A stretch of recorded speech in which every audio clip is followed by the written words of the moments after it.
બોલાયો ભિખારી, એ ભાઈ કે ફૂકા લાકડા કે કીધું કે ન બોલતો કે મારો ધંધો છે કાયમ ને માટે સારો કુવાડો રાખું છું, સારું દાંતરડું રાખું છું, ફૂકા લાકડા કાપું છું, શહેરોમાં જઈને વેચું છું, એમાં મને જે 4-5 રૂપિયા મળે એમાં મારું ગુજરાન ચાલે.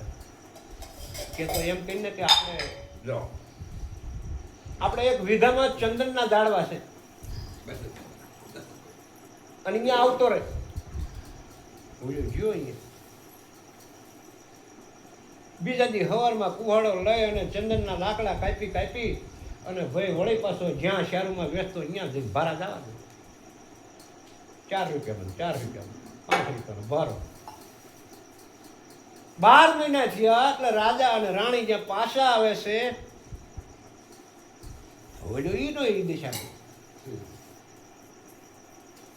એટલે તને કે ચંદનનું બાગ આપી દીધો, ચંદનનું આવડું લાકડું લેવા જાવ ને આ સ્વામિનારાયણમાં જોજો ચંદનના લાકડે બાળે દે પડે તો એ વખતે દીવડા 5-10 મણ લાકડા લાવતા.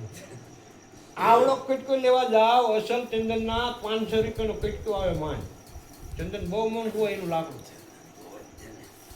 હવે ઓલાને 1 વીઘાનો બગીચો આપ્યો પણ ઓળખ્યું નહીં.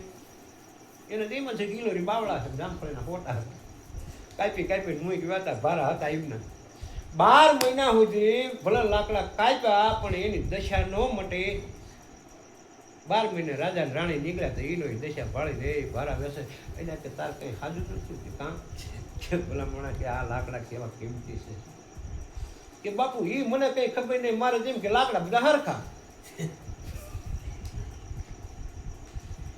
એમ સદગુરુ જે વસ્તુ આપે છે અમૂલ્ય વસ્તુ છે પણ ન ઓળખાય ને તો આ ભૂખ મટે એવું નથી.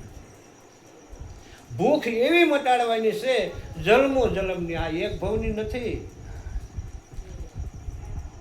એટલે મહાપુરુષો વાણીમાં કહે છે તમે આ તમને ઓળખો, જાણી લો જીવની જાત મારા વાલા, કોણ તમે ક્યાંથી આવ્યા, અસલમાં કેવો દેદાર મારા વાલા, તમે આ તમને ઓળખો, બીજા ન ઓળખો કઈ નહીં.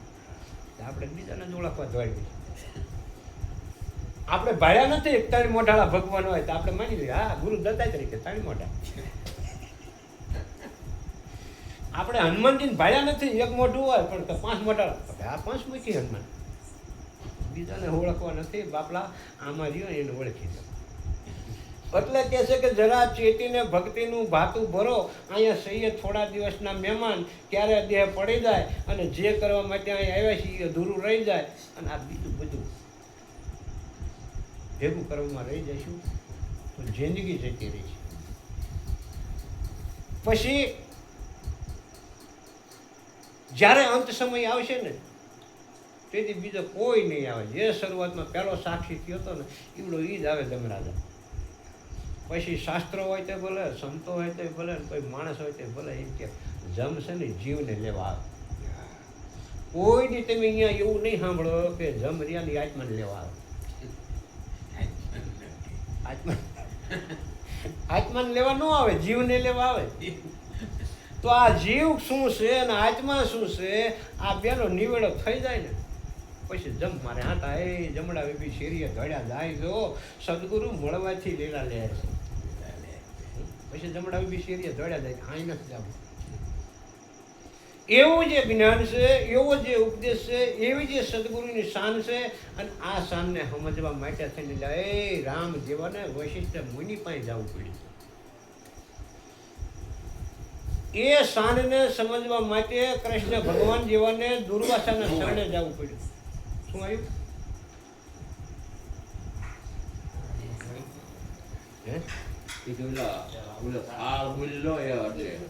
હજી પણ 11 માં દો બાકી